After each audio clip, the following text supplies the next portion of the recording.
1324 students, this is an introduction to the Simplex method, section 7.4, continuing with our example of trying to figure out how to load a cargo plane. Before we were just dealing with two input variables, how many flats of water, how many medical kits to send. And the geometric method works fine if you just have two input variables. What if you have more than two? So for example, 3. So in other words, this time we're really going to try to cover, thinking about, in this example, sending in water, medical supplies, and food, right? So I'm calling this take 3. So now there's 3 input variables. And I'm going to call the variables not x and y, z, because z gets reserved for something else. So the input variables I'm going to call x1, x2, and x3, just like your textbook is doing. And you could see if there were even more input variables, you would have many more variables x1 through xn, right? Okay, so this can scale up, is the point. Okay, so assuming that x1 is talking about the number of flats of water bottles with the same conditions we had before. X2 is the number of medical kits, same conditions, or volume and weight, and how many people it helps over 3 days. So the third thing is sending in food supplies, which can come in these little tins called MREs, meals ready to eat. And assuming we have a huge box or case of these, but it's 4 by 4 by 1, that's 16 cubic feet, assuming that box weighs 50 pounds, a lot of cans, right? And there's 600 per case. That would sustain about 100 people for 3 days each case, right? So now we change our objective function a little bit. The objective is staying the same.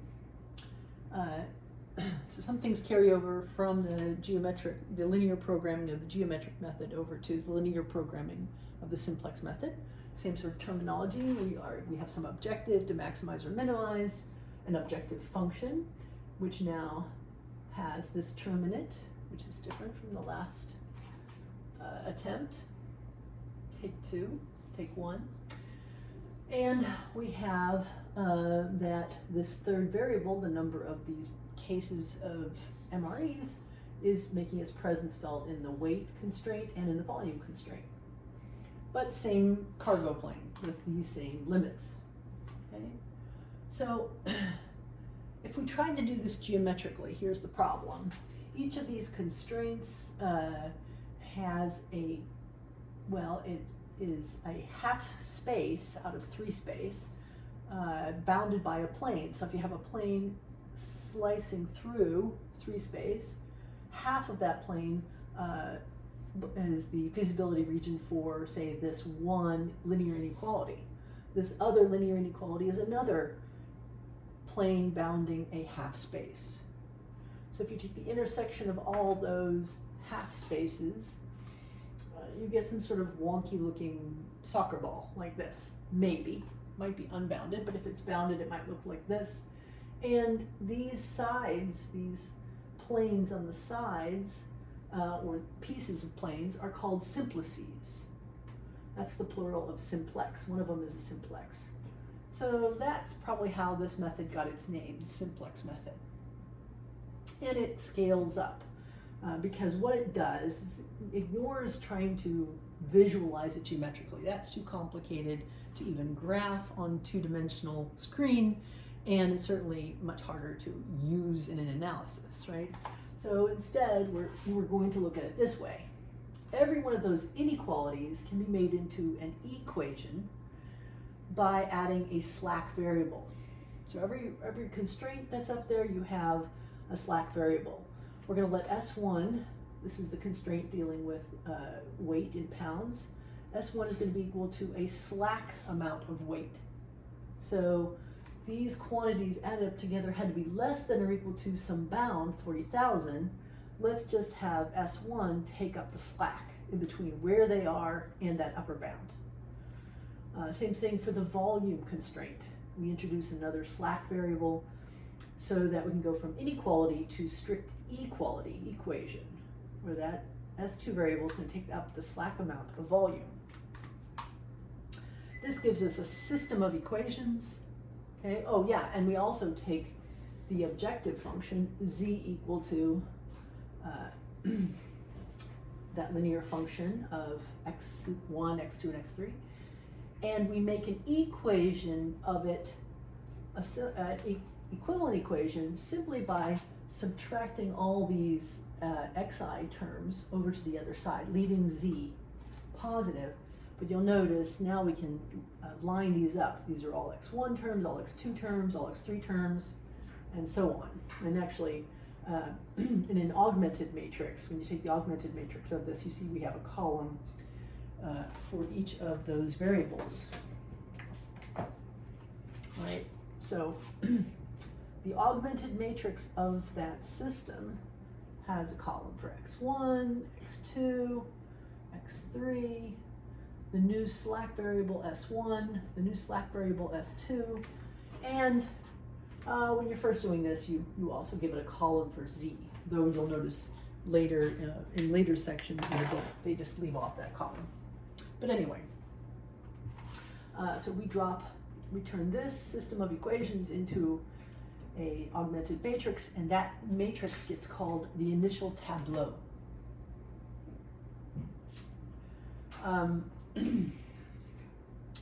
So the solution to this system of equations will be the same as the solution to a system of equations that is just a few elementary row operations away, right? That was the whole bit about chapter 6, okay? So this initial tableau, if I call it A, if you do 1, 2, 3 elementary row operations, you're going to get to a matrix called A3. And this is what you're going to learn in 7.4. The algorithm is that once you have all these numbers down here on the bottom, which are called the indicators, once they are all positive, then there can be no more improvement. So this state right here, this augmented matrix, if we drop it into a system of equations, will give us the best possible number of lives saved. So let's see how that works. So we stop when we see all positive indicators. Now we do a couple of things. We go through and we identify in this final tableau which one are the basic variables. Now, understanding where that adjective basic comes from would require you to take a class in linear algebra, Math 2318, for example, that there's some kind of thing going on called a basis, okay? But you, and at this point in 7.4, in Math 1324, you just have to scan and say, where do I just see a bunch of columns of zeros and ones? And then we can get rid of those other numbers, rid of them, by calling the ones with zeros and ones basic variables. So x3, all zeros and ones in that column, it's the column of x3, that becomes a basic variable. So does S2. We identify the basic variables and call the other variables non-basic ones. If they're non-basic ones, we set those non-basic variables to 0. So we're going to set x1, x2, and s1 equal to 0. By doing that, it essentially allows us to just ignore that information there, because these are all coefficients of those variables, but they've all been set equal to 0. So those coefficients don't have any impact. And instead, when I'm doing this on paper myself, I just put a couple of pencils over those. So these kind of are to represent some pencils blocking the view. Then now you can easily read off the solution. That 1x3 added to 0, 0, 0, and 0 times something, and 0 times something, is just going to give you 800. Oh, x3 must be equal to 800. What else have we got here? Once we block the non-basic variables, we see that one of these S2s has to be equal to 17,200. And you can see, if you have these blocking, that 1Z is equal to 80,000. Now remember, Z is the number of lives saved for 3 more days, right?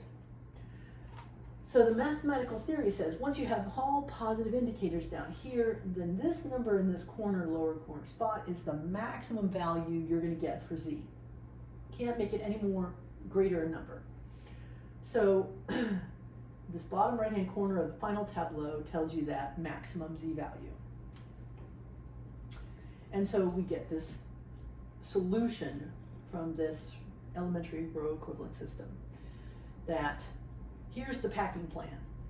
The one that's going to save the most number of lives, 80,000 lives as compared to what we were looking at earlier, much bigger, right? Can be done by setting x3 equal to 800. What was x3? That was the number of cases of MREs. So you just load that cargo plane with 800 boxes of MREs. Notice no water, no medical kits. But if you load it with 800 cases of MREs, it takes up the full weight constraint, but there is a lot of slack volume left. So you load it up with these boxes of heavy cans, but there's still going to be some empty volume there. I don't know, throw in balloons? What? But the point is, mathematically, this is the maximum number of lives that could be saved by that one cargo plane full. Okay? So in the next, your 7.4 videos, you're going to see this whole process of going from an initial tableau to a final tableau. That process is called pivoting. Usually it takes more than one pivot. In this example, there was just one. But for more detail about that process that gets you from here to there, you need to see the video about pivoting in section 7.4.